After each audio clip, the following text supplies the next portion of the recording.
ಇನ್ನೂ ಅನೇಕ ಕೆಲಸಗಳು ಅಲ್ಲಿ ಇದ್ದಾವೆ. ಆದ್ರೆ ಈ ಶುಭ ಮುಹೂರ್ತ, ಈ ಯಾವ ಶುಭ ಸಂದರ್ಭ ಅನ್ನುವಂಥದ್ದು ಏನಿದೆ, ಇದಕ್ಕೊಂದು ಮುಹೂರ್ತವನ್ನು ಏರ್ಪಾಟು ಮಾಡಿ ಅಲ್ಲಿ ಮಾಡಿದ್ದಾರೆ. ಮಂದಿರದಲ್ಲಿ ರಾಮ ಬಂದು ಕುಳಿತಿದ್ದಾನೆ. ಇನ್ನು ಸುತ್ತಮುತ್ತಿನ ಎಲ್ಲ ಪರಿಸರವನ್ನು ಕೂಡ ಕಟ್ಟಡಗಳಾಗ್ಬೇಕು, ಜೊತೆಯಲ್ಲಿ ರಸ್ತೆಗಳಾಗ್ಬೇಕು, ಇನ್ನೂ ಮೂಲಭೂತವಾದಂತಹ ಸೌಕರ್ಯಗಳಾಗ್ಬೇಕು. ಈ ಎಲ್ಲಾ ಹಿನ್ನೆಲೆಯಲ್ಲಿ ಮೋದಿಜಿಯವರು ಇದು ಅಂತ್ಯವಲ್ಲ ಆರಂಭ ಅಂತ ಹೇಳಿರುವಂತಹದ್ದು ನಿಜಕ್ಕೂ ಕೂಡ ಅಕ್ಷರಶಃ ಸತ್ಯವಾದದ್ದು. ಗುರುಗಳೇ, ಇವತ್ತು ನೋಡಿ ಸಾಕಷ್ಟು ಗಣ್ಯಾತಿ ಗಣ್ಯರೆಲ್ಲೂ ಕೂಡ ತಿಳಿದ್ರು. ಸುಮಾರು 65 ದೇಶಗಳಲ್ಲಿ ರಾಮನಾಮ ಜಪವನ್ನು ಮಾಡುವಂಥ ಕೆಲಸಗಳಾಗಿದೆ. ಸೊ ಇವತ್ತು ಮಂತ್ರಾಲಯದಲ್ಲಿ ಯಾವ ರೀತಿಯಾದಂತಹ ಕಾರ್ಯಕ್ರಮಗಳನ್ನು ಆಯೋಜನೆ ಮಾಡಿಕೊಂಡಿದ್ರಿ? ಮುಖ್ಯವಾಗಿ ಮಂತ್ರಾಲಯ ಕ್ಷೇತ್ರ ಅಯೋಧ್ಯಾಧಿಪತಿಯಾದಂತಹ ರಾಮ ಓಡಾಡಿದಂತಹ ಸ್ಥಳ, ರಾಮನ ಪಾದಸ್ಪರ್ಶ ಪಡೆದಂತಹ ಕಲ್ಲು ಶಿಲೆಯಿಂದಲೇನೆ ರಾಘವೇಂದ್ರ ಸ್ವಾಮಿಗಳವರ ವೃಂದಾವನ ನಿರ್ಮಾಣವಾದದ್ದು. ಜೊತೆಗೆ ಮೂಲ ರಾಮನ ಅರ್ಚಕರು ರಾಘವೇಂದ್ರ ಸ್ವಾಮಿಗಳವರು ಪ್ರತಿನಿತ್ಯವೂ ಕೂಡ ತಾವು ಪೀಠದಲ್ಲಿದ್ದಾಗ ಮೂಲ ರಾಮದೇವರ ಅರ್ಚನೆಯನ್ನು ಮಾಡಿದ್ದಾರೆ. ಅವರು ವೃಂದಾವನಸ್ಥರಾದಂತಹ ಸಂದರ್ಭದಲ್ಲಿ, ವೃಂದಾವನ ಪ್ರವೇಶ ಮಾಡಿದಂತಹ ಸಂದರ್ಭದಲ್ಲಿಯೂ ಕೂಡ ಅವರು ಮಾನಸಿಕವಾಗಿ ರಾಮನನ್ನ ಆರಾಧನೆ ಮಾಡ್ತಾ ಇದ್ದಾರೆ. ಇವತ್ತು ಮಂತ್ರಾಲಯ ಕ್ಷೇತ್ರಕ್ಕೂ ಅಯೋಧ್ಯ ನಗರಕ್ಕೂ ಒಂದು ವಿಶೇಷವಾದಂತಹ ಒಂದು ಸಂಬಂಧ. ಯಾಕೆ ಹೇಳಿದ್ರೆ, ರಾಮ ಓಡಾಡಿದ ಪ್ರಾಂತ ಈ ಮಂತ್ರಾಲಯ ಸುತ್ತಮುತ್ತ. ಮತ್ತೆ ರಾಮ ಸ್ವತಃ ತಾನು ಪೂಜಿಸಿದ, ತನ್ನ ಪೂರ್ವಜರು ಪೂಜಿಸಿದ, ಬ್ರಹ್ಮದೇವರು ಪೂಜಿಸಿದಿರತಕ್ಕಂತಹ ಆ ರಾಮನ ವಿಗ್ರಹ ಏನಿದೆ, ಅದು ರಾಮನ ಪೂಜೆಯಿಂದಾಗಿ ಅದು ಮೂಲ ರಾಮ ವಿಗ್ರಹವಾಯಿತು. ಅದು ಇಂದಿಗೂ ಕೂಡ ನಮ್ಮ ಮಠದಲ್ಲಿ ರಾಘವೇಂದ್ರ ಸ್ವಾಮಿಗಳವರೇ ಮೊದಲಾದ ಎಲ್ಲ ನಮ್ಮ ಪೂರ್ವ ಗುರುಗಳು ಪ್ರತಿನಿತ್ಯದಲ್ಲಿಯೂ ಆ ಅಯೋಧ್ಯಾಧಿಪತಿಯಾದಂತಹ ರಾಮನನ್ನ ಮೂಲ ರಾಮನ ವಿಗ್ರಹದಲ್ಲಿ ಪೂಜಿಸುವ ಮೂಲಕ ಧನ್ಯತೆಯನ್ನು ಪಡೆದಿದ್ದಾರೆ. ಹಾಗಾಗಿ ನಮ್ಮ ಮಠದಲ್ಲಿ ಪೂಜೆಗೊಳ್ಳುವಂತಹ ರಾಮ, ಮೂಲ ರಾಮ ಏನಿದ್ದಾನೆ ಅದು ಅಯೋಧ್ಯೆಯ ರಾಮನಾಗಿದ್ದಾನೆ. ಹಾಗಾಗಿ ಮಂತ್ರಾಲಯ ಕ್ಷೇತ್ರದಲ್ಲಿ ವಿಶೇಷವಾದ ಭಜನೆ, ಪೂಜೆ, ಜೊತೆಯಲ್ಲಿ ಅನೇಕ ಹೋಮಗಳು, ಜಪಗಳು. ನಮ್ಮ ಮಂತ್ರಾಲಯ ಮಾತ್ರವಲ್ಲ, ನಮ್ಮ ಶಾಖಾ ಮಠಗಳಾಗ್ಬೋದು, ನಮ್ಮ ಭಕ್ತರ ಒಂದು ವಿಶೇಷವಾದಂತಹ ಸಂಸ್ಥೆಗಳಾಗ್ಬೋದು, ಎಲ್ಲ ಕಡೆಯಲ್ಲೂ ಆಚರಿಸಿದೆ. ಮಂತ್ರಾಲಯದಲ್ಲಿ ಭವ್ಯವಾದಂತಹ ಏಕಶಿಲೆಯ ರಾಮನ ಶಿಲಾ ವಿಗ್ರಹವನ್ನ, ಪೀಠವನ್ನು ಸೇರಿ 56 ಅಡಿಯ ವಿಗ್ರಹವನ್ನ ಮಂತ್ರಾಲಯ ಕ್ಷೇತ್ರದಲ್ಲಿ ಇಂದು ಇರಿಸಲಾಯಿತು. ಅಂದ್ರೆ ಇನ್ನೂ ಸ್ಥಾಪನೆ ಆಗಿಲ್ಲ, ಅದು ಇರಿಸಿ ಸಾಂಕೇತಿಕವಾದ ಪೂಜೆಗಳನ್ನು ಮಾಡಿದ್ದೇವೆ. ಜೊತೆಗೆ ಆ ವಿಗ್ರಹ ಯಾವ ಪರಮ ಪವಿತ್ರವಾದಂತಹ ದಿನದಲ್ಲಿ ಅಯೋಧ್ಯೆಯಲ್ಲಿ ಬಾಲರಾಮನ ವಿಗ್ರಹ ಸ್ಥಾಪನೆಯಾಯಿತೋ ಅದೇ ಪವಿತ್ರ ಕ್ಷಣಗಳಲ್ಲಿ ಮಂತ್ರಾಲಯದಲ್ಲಿಯೂ ಕೂಡ ವಿರಾಟ್ ಅಭಯ ರಾಮನ ವಿಗ್ರಹವನ್ನು ಕೂಡ ಇರಿಸಿ ಸಾಂಕೇತಿಕವಾದ ಪೂಜೆ, ಪುಷ್ಪ ಸಮರ್ಪಣೆ, ಪುಷ್ಪಮಾಲ, ಪುಷ್ಪಾಂಜಲಿ ಸಮರ್ಪಣೆ ಇತ್ಯಾದಿಗಳು ಇಲ್ಲಿ ಆಗಿದೆ. ಇಂದು ಮಂತ್ರಾಲಯದಲ್ಲಿ ಆಂಜನೇಯನ ವಾಹನದ ರಾಮನ ಉತ್ಸವವನ್ನ ಜಾತ್ಯತೀತವಾದಂತಹ ಎಲ್ಲ ಭಕ್ತಾದಿಗಳು ಕೂಡ ಸೇರಿಸಿಕೊಂಡು, ಗ್ರಾಮಸ್ಥರು, ಭಕ್ತರು ಎಲ್ಲರ ಸಹಯೋಗದೊಂದಿಗೆ ಮುಸಲ್ಮಾನ್ ಬಾಂಧವರು ಕೂಡ ಈ ಉತ್ಸವದಲ್ಲಿ ಪಾಲ್ಗೊಂಡು ತಮ್ಮ ಸಂತಸವನ್ನ, ಸಹಮತಿಯನ್ನ, ರಾಮನ ಬಗ್ಗೆ ತಮಗಿರುವಂತಹ ಒಂದು ವಿಶೇಷವಾದ ಗೌರವವನ್ನ ಅವರು ಕೂಡ ವ್ಯಕ್ತ ಮಾಡಿದ್ದಾರೆ. ಮಂತ್ರಾಲಯದ ಎಲ್ಲಾ ಬೀದಿಗಳಲ್ಲಿಯೂ ಕೂಡ ರಾಮನ ಉತ್ಸವಗಳನ್ನ ನಾವು ಹೊತ್ತು ಎಲ್ಲ ಕಡೆಯಲ್ಲಿಯೂ ಕೂಡ ಆ ಮೆರವಣಿಗೆ ಉತ್ಸವ ಕಾರ್ಯಕ್ರಮವನ್ನು ಮಾಡಿದ್ದೇವೆ. ಇಲ್ಲಿಯ ಜನಪ್ರತಿನಿಧಿಗಳು ಪಕ್ಷಾತೀತವಾಗಿ ಮತ್ತೆ ಭಾಷಾತೀತವಾಗಿ, ಜಾತ್ಯತೀತವಾಗಿ ಎಲ್ಲ ಭಕ್ತಾದಿಗಳು ಕೂಡ ಪಾಲ್ಗೊಂಡಂತಹದ್ದು ಈ ಮಂತ್ರಾಲಯದ ಒಂದು ವೈಶಿಷ್ಟ್ಯ. ಗುರುಗಳೇ, ನೋಡಿ, ಇವತ್ತು ಅಯೋಧ್ಯೆ ರಾಮ ಮಂದಿರದಲ್ಲಿ ರಾಮನ ಪ್ರವೇಶ ಆಗಿದೆ ಬಾಲರಾಮನಾಗಿ. ಯಾವತ್ತು ಹೋಗ್ತಾ ಇದ್ದೀರಿ ನೀವು? ಏನಾದರೂ ಪ್ಲಾನಿಂಗ್ ಮಾಡ್ಕೊಂಡಿದ್ದೀರಾ ಗುರುಗಳೇ? ನಮಗೂ ಕೂಡ ಈ ರಾಮ ಮಂದಿರ ರಾಮನ ವಿಗ್ರಹ ಪ್ರತಿಷ್ಠಾಪನಾ ಸಂದರ್ಭದಲ್ಲಿ ಅಧಿಕೃತವಾದಂತಹ ಆಹ್ವಾನ, ವಿಶೇಷ ಆಹ್ವಾನವೂ ಕೂಡ ಬಂದಿತ್ತು. ಆದ್ರೆ ಮಂತ್ರಾಲಯದಲ್ಲಿ ಪೂರ್ವ ಯೋಜಿತ ಕಾರ್ಯಕ್ರಮಗಳು ಇದ್ದದ್ದರಿಂದ ಇವತ್ತು 10,000 ಭಕ್ತಾದಿಗಳು, ಗ್ರಾಮಸ್ಥರು ಎಲ್ಲರೂ ಸೇರಿ ಭವ್ಯವಾದಂತಹ ಉತ್ಸವ ಇಲ್ಲಿ ನಡೆಸುತ್ತಿದ್ದರಿಂದ ನಾವು ದೈಹಿಕವಾಗಿ ಅಲ್ಲಿಗೆ ಹೋಗದೇ ಇದ್ರು ಕೂಡ ಮಾನಸಿಕವಾಗಿ ಅಲ್ಲಿ ನಾವಿದ್ದೇವೆ. ಸದ್ಯದಲ್ಲಿಯೇ ಅಯೋಧ್ಯೆಗೆ ತೆರಳಿ ರಾಮನ ಪೂಜೆಯನ್ನು ಮಾಡಿಕೊಂಡು ಅಲ್ಲಿ ನಮ್ಮ ಮಠವನ್ನು ಕೂಡ ನಾವು ಸ್ಥಾಪನೆ ಮಾಡ್ತಾ ಇದ್ದೇವೆ.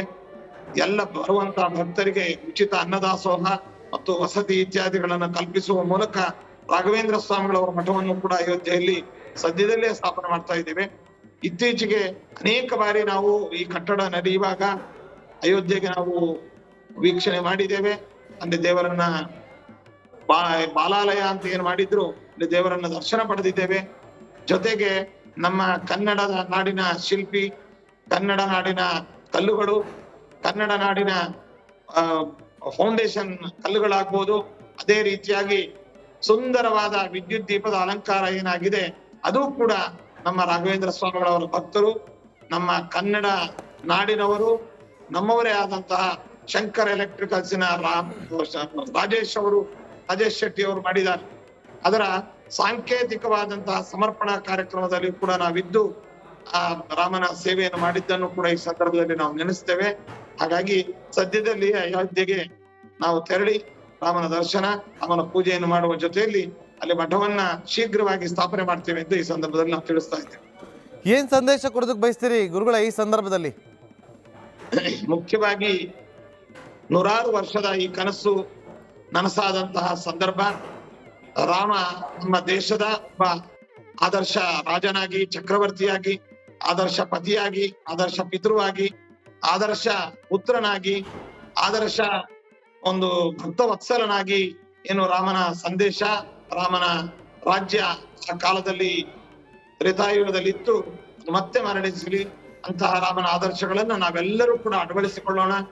ನಮ್ಮ ಎಲ್ಲ ರಾಜಕೀಯ ನೇತಾರರುಗಳು ಕೂಡ ರಾಮನ ಒಂದು ಆದರ್ಶಗಳನ್ನ ಅವರೆಲ್ಲರೂ ಕೂಡ ಅಳವಡಿಸಿಕೊಂಡು ಒಟ್ಟಾರೆ ಈ ದೇಶ ಸುಭಿಕ್ಷವಾಗಬೇಕು, ಮತ್ತೆ ಅವರವರ ಧರ್ಮವನ್ನ ಪಾಲಿಸಬೇಕು. ಜೊತೆಯಲ್ಲಿ ಎಲ್ಲರೂ ಸ್ನೇಹ, ಸೌಹಾರ್ದತೆ ಇವುಗಳಿಂದ ಇರಬೇಕು. ದೇಶ ರಾಮನ ಕಾಲದಲ್ಲಿ ಯಾವುದೇ ತರಹದ ಕೊರತೆ, ಯಾವುದೇ ತರಹದ ಗಲಿಬೆ, ಯಾವುದೇ ತರಹದ ಮತೀಯ ಗಲಿಬೆ ಆಗ್ಬೋದು, ಅಥವಾ ಅತಿವೃಷ್ಟಿ ಅನಾವೃಷ್ಟಿಗಳಾಗ್ಬೋದು, ಇವ್ಯಾವುಗಳು ಇಲ್ಲದೆ ಸುಂದರವಾದ, ಶಾಂತಿಯುತವಾದ, ಸಮೃದ್ಧವಾದಂತಹ ರಾಜ್ಯ ರಾಮನ ರಾಜ್ಯವಾಗಿತ್ತು. ಅದು ಮತ್ತೆ ಮರುಕಳಿಸಿರಿ, ಅದಕ್ಕೆ ನಾವೆಲ್ಲರೂ ಪರಿಶ್ರಮಿಸೋಣ ಅಂತ ಈ ಸಂದರ್ಭದಲ್ಲಿ ನಾವು ಸಂದೇಶವನ್ನು ನೀಡ್ತಾ ಇದ್ದೇವೆ. ಸುಬುಧೇಂದ್ರ ತೀರ್ಥ ಶ್ರೀಗಳೇ, ನಾನು ರಂಜಿತ್ ಮಾತಾಡ್ತೀನಿ.